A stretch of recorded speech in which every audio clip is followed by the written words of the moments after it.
வணக்கம். நான் உங்கள் ஜெயா. இன்றைக்கி நம்ம இந்த வீடியோவில் ஷியான் அவங்களோட கதையை பார்க்கலாம். இவங்க யாருன்னா, நமக்கு எல்லாருக்குமே சிண்ட்ரெல்லா கதையோடு தெரியும். இவங்களை சைனீஸ் சிண்ட்ரெல்லான்னு சொல்லலாம். ஏன்னா இது ஒரு ஃபோக் டேல் தான். இந்த கதையை பேஸ் பண்ணி தான் நம்ம சிண்ட்ரெல்லா கதை வந்ததுன்னு கூட நிறைய பேர் சொல்கிறாங்க. ஆனால் இது ரொம்ப பிரபலமான ஒரு கதை. நமக்கு தெரிஞ்ச சிண்ட்ரெல்லா கதை மாதிரி தான் இந்த ஷியானோட ஸ்டோரியும் இருக்குது. வாங்க கதையை போய் பார்க்கலாம். சைனாவில் டாங் டைனஸ்டி காலத்தில் ஷியான்னு ஒரு சின்ன பொண்ணு இருந்தாங்க. அவங்க அப்பாவுக்கு 2 மனைவிகள். 2 மனைவிக்கும் ஆளுக்கு ஒரு பொண்ணு. அதாவது முதல் மனைவிக்கு ஒரு பொண்ணு, 2வது மனைவிக்கு ஒரு பொண்ணு. ஷியான் முதல் மனைவியோட பொண்ணு. ஷியானோட அம்மா இறந்துடுறாங்க. கொஞ்ச நாள்லேயே அவங்க அப்பாவும் இறந்துடுறாங்க. இப்போ அவங்க சித்திக்கிட்ட தான் வளர வேண்டிய சூழ்நிலையில் இருக்காங்க. சித்தி அவங்கள ரொம்ப கொடுமைப்படுத்துகிறாங்க. அவங்களுக்கு அவங்க பொண்ணு மேலே மட்டும்தான் பாசம். இவங்களை சுத்தமாக பிடிக்கவே இல்லை. ஷியான் அழகாக பானைகளை செய்வாங்க. அதனால் என்ன பண்ணிட்டாங்கன்னா, அவங்களோட நேரத்தை எல்லாமே பானை செய்கிறதுலையே செலவிட்டாங்க. அதை எப்படி சிறப்பாக அழகாக செய்யணும், நல்ல பயனாக செய்யணும் அப்படின்ற மாதிரி செஞ்சாங்க. அவங்க பானைகள் ரொம்ப நல்லா இருந்ததுனால ரொம்ப தூரத்துலேருந்துலாம் கூட நிறைய பேர் அந்த பானைகளை வாங்கிக்கிட்டு போனாங்க. ஷியானை யார் கூடயும் அவங்க சித்தி பழகவே விட மாட்டாங்க. ஷியானுக்கு இருந்த ஒரே ஃப்ரெண்டுன்னு சொன்னால் அவங்க வீட்டில் இருந்த ஒரு கோல்டு ஃபிஷ் தான். அது மேலே அவங்க உயிரே வச்சுருந்தாங்க. இதை பார்த்த உடனே அவங்க சித்தி என்ன பண்ணாங்கன்னா, பொறாமையில் அந்த மீனை சமைச்சு சாப்பிட்டுட்டாங்க.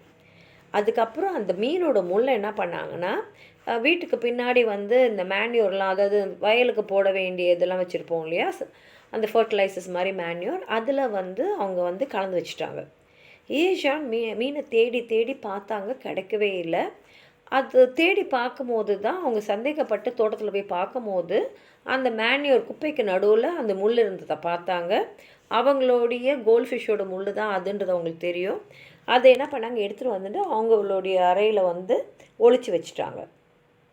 இப்போது அந்த மீனோட முள் இருந்தது இல்லையா, அதுலேருந்து மேஜிக்கலாக ரேஸ் அதுக்கு பின்னாடி ஏற்கனவே அவங்களுடைய பானைகள்லாம் ரொம்ப அருமையாக இருக்கும். இப்போ அந்த பானைகள்லாம் அப்படியே பலன்னு ஒரு ஷைனோடு வர மாதிரியே அவங்க பானைகள்லாம் வந்தது. இன்னும் நிறைய பானைகள் விற்க ஆரம்பிச்சிது. அவங்கள பானை செய்யறதில் மட்டும் அவங்க கவனத்தை ஷியான் செலுத்திட்டே இருந்தாங்க.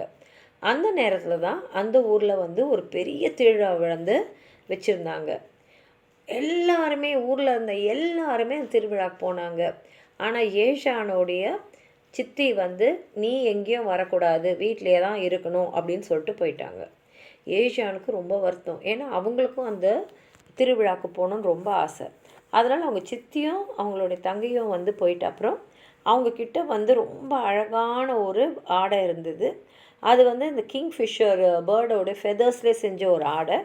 அது மாத்திரம் இல்லாமல் ஒரு வாட்டி ஒரு காப்லர், அதாவது இந்த செருப்பு தைக்கிறவர் அவங்க பானையை வாங்கும் போது இந்த பண்டை மாற்று முறை மாதிரி அவங்க அவர்கிட்ட எனக்கு ஒரு கோல்டன் ஷூ மாதிரி பண்ணித்தாங்க அப்படின்னு சொன்னோடனே அவரும் அழகாக, அவங்க சைனாலெலாம் அந்த காலெலாம் சின்னதாக தான் இருக்கும் அவங்களுக்கு. அது அவங்களுக்கு அழகு மாதிரி அவங்க காலுக்கு சின்ன காலுக்கு ஏற்ற மாதிரி ஒரு ஷூ பண்ணி கொடுத்துருந்தாரு கோல்டு ஷூஸு. அந்த ஷூஸ் ரொம்ப லைட்டாக இருக்கும், வெயிட்டாகவே இருக்காது, பார்க்குறதுக்கும் அவ்வளோ அழகாக இருக்கும். அதை போட்டுக்கிட்டு அவங்களும் அந்த திருவிழாக்கு போயிடுறாங்க. அங்கே அந்த நாட்டோடைய அரசனை வார்லார்டுன்னுவாங்க. ஸோ இவங்க இருந்த நாட்டுடைய அரசன் இவங்களோட அழகில் மயங்கி போய் அவங்கக்கிட்ட பேசுகிறாரு. யாருடா ராஜா, யாரோ ஒரு பொண்ணுக்கிட்ட பேசுகிறாங்கன்னு சொல்லிட்டு ஊர் மக்கள் எல்லாமே பார்க்கும்போது அவங்க சித்தியும் பார்க்குறாங்க. சித்திக்கு தெரிஞ்சிடுது இதான் ஷியான்னு. அதனால் அவங்கள திருத்தின்னு வராங்க. இவங்க அவங்கக்கிட்ட பயந்து வேகமாக வீட்டுக்கு ஓடி போகும்போது என்ன ஆகிடுதுன்னா, ஒரு ஷூ அவங்க தவற விட்டுடுறாங்க.